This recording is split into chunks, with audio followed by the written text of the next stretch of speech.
Hi everybody, this is Jimmy the Hammer and I'm with Lionel Strang, and what I wanted to talk to you about is he has this program, this walk that he does every year called One More Year. And I wanted to give him his backstory to it and give a plug for it. And so Lionel, It's all you. so now what is the basis? I usually wear sunglasses when I do my walk. Excellent. Okay, that's a good idea. I try to look as cool as possible.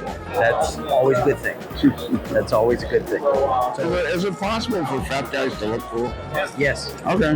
with the right sunglasses All right. and a beard. All right. There you go. Yeah. So What would you like to know?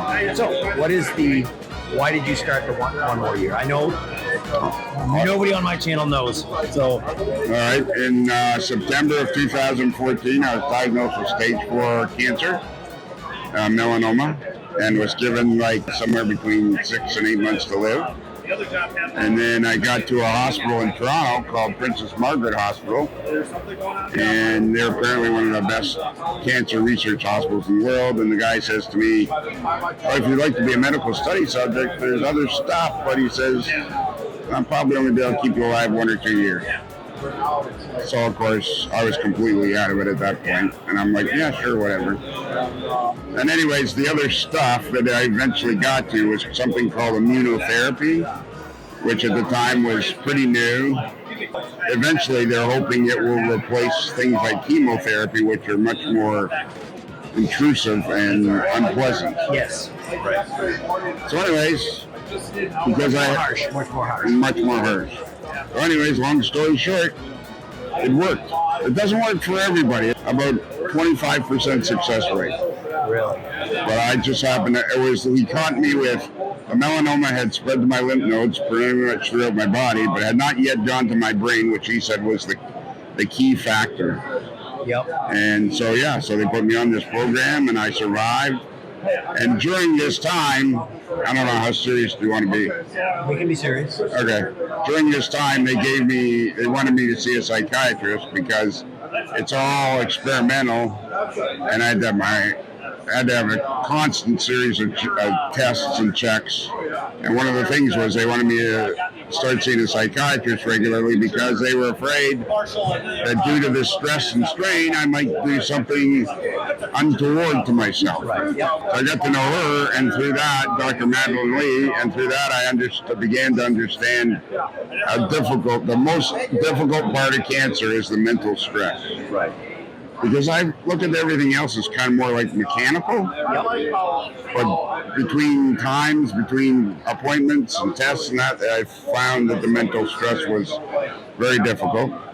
And I've also discovered that the mental side of cancer research is, and so I was about 2 or 3 years in, and they had done another operation on my neck, and the guy was taking the stitches out and says, "How do you feel?" And I said, "I feel like I could walk from here to my house," which turned out to be 60 miles, 100 kilometers. And my secretary in the meantime had already started a fundraising thing, and thanks to Fast Tracks, Model Railroading's Fast Tracks, the previous year we donated $8,000, but I thought, geez, all I'm doing is going and eating hot dogs. What could I do to help? Right. So I thought, I'll walk from the hospital to my house, which seemed like a great idea at the time. But It is a great idea. It actually is a great idea. Remember, this is a health and fitness channel, so it is a great idea. It's a great idea. That doesn't mean it's easy. No. It just means it's a great idea. Yeah. And I had, I do walk. As a matter of fact, I've always walked years and years. Actually, it was you for a long time. You got me to get on Pacer and try to, even when I wasn't very healthy, get Pacer and try to get you were like 10,000 steps a day. Yeah, Pacer is the key. If you're trying to motivate yourself to exercise, get some sort of pedometer. I use Pacer, which is an app on iPhone. And even if you can only do 2,000 steps a day, you'll start to realize you want to do those 2,000 steps a day, and the next thing you know, you're doing 2,500, and the next day you're doing 4,000, and it just starts to build. And it's a fun thing for me to pay attention to how many steps a day I take. Right. So what I do, one of the things I do at work between me and my trainman, I have my phone, I have my watch, but I also have a work phone. Now, a work phone I don't have on me all the time. Right. So the game between me and the trainman is which one of us can get the most steps in a day on our work phone. Right. So if I get 10,000 steps on my work phone, I know I've gotten 14,000, 15,000 steps because I don't carry my work phone with me all the time. Right. So the game is, in his job, he walks more. So I have to work really hard to beat him. Yeah. And so that's the game. Every day between our last stop to Providence, it's like, okay, where you at? And we compare phones. And I'm like, and he's like, oh, so close. But no. Anyway, okay. Well, yeah, I think walking, years ago got to be like maybe 30 years ago when my son was like 8 or 9, we would start walking. My wife and I started walking, and we live in just north of Toronto, Ontario, and first thing we noticed is we weren't getting sick. We weren't getting the colds that my son would bring home from school or anything like that, and the first thing I noticed is we weren't getting sick with colds and that. And so we're pretty much walking now. Obviously, from my physique, I'm not an avid athletic person, but I know that a lot of my healthiness has come from the constant walking. Right. And it's the easiest thing you can do. There's an interesting thing. One of the people I follow, one of the things he says, if you can't walk, it's like set a timer for 1 minute, walk out of your door, walk for the 1 minute, and then just turn around and come back. It doesn't matter how long it takes you to get back. Yes. And then the next day, walk 2 minutes. Or a minute and a half. Or a minute and a half. Right. It doesn't have to be a lot. It just That's gradually. the key. I believe that truly is the key to becoming successful at doing that sort of thing is don't try to overdo it. Right. No. My son, who is a bit overweight, has started to run. Yep. And he was, and I'm like, yeah, that'll never be me.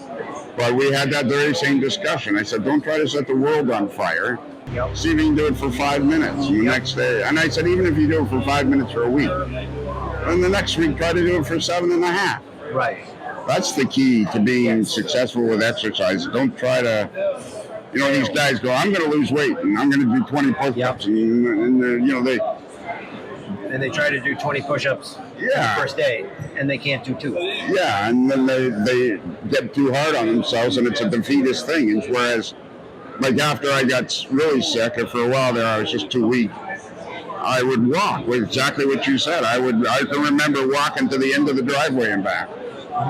And I did that for about a week, and then I walked down to the next door neighbor's driveway and back, and it's huge. My wife had both of her hips replaced, and she was always a walker, and now she can walk like about 2 miles a day. Excellent. Yeah, that's good. And I say to her, don't overdo it, but she's healthy. That's 5,000, give or take. It's about 5,000 steps. That and a little bit. Whatever you do around the house. Exactly, that and some lettuce and some vegetables, and you're doing yourself a huge favor. Yep. Okay, so let's get back to the one more year. Okay. 1 more year. So what is the basis? So now you do a fundraiser every year. So every year I walk from Princess Margaret Hospital in downtown Toronto to my house, which is just north of Barrie, Ontario, and it turned out that the distance from the front door of the hospital to the front door of my house was exactly 100 kilometers in Canada, or 61.2 miles when you convert it. And I was like... In freedom units? What? Some people call them freedom units. Oh, okay. I can't. You know what the one thing I learned from this I've done it 8 years now, and we've raised over $150,000 for the hospital, and it all goes to, every single penny goes to mental health, a mental health battle of cancer. Yep. Goes to the psychosocial oncology clinic in Princess Margaret Hospital, which is actually world-renowned. That particular clinic and this Dr. Madeline Lee are world-renowned. So that's what we do every year. Gets harder every year, but I enjoy the challenge. And one thing I learned, man, it's that you take, on the second or third day, I'll be like, I ain't doing it now. And it's like, you take little tiny steps, you turn around, and an hour later, you've gone a long way. Yes. It's a really cool thing. So it's not. And I do want to make this clear. He's not doing it in 1 day. No, that takes me about 5 days. Okay.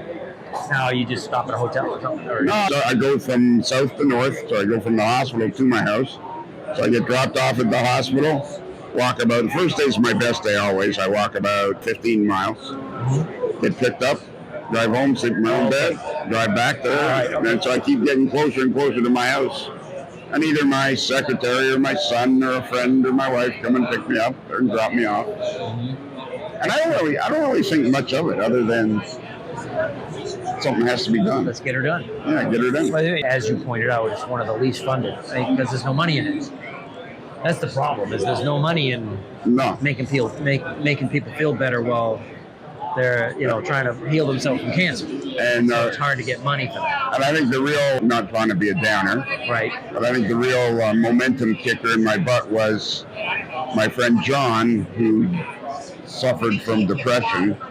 He was he was very, very supportive in the first 2 years of my battle. And he ended up taking his own life after about 2 years and 4 months. And I thought, I just can't let John's effort pass without doing something that recognizes him. So I have, he was a pretty good hockey player, so I have his hockey number on my car, and I always remember John, and that's one of the reasons I do, because people do suffer. People do suffer mentally, and really, if you're struggling with mental things, your computers, whatever is bugging you, if you can get and walk for 5 or 10 minutes, it's going to make a world of difference. Exercise is a wonderful tool for that. It is the tool. And that's one of the things I've talked about on this channel. So this is cool. I've never been interviewed on a health and fitness channel. Yeah. I'll put my straight Very worthy. Yeah. Well, that's it. And that says, so this is Jimmy the Hammer here at the Springfield Model Railroad Show saying, always be the hammer. Jimmy the Hammer, out.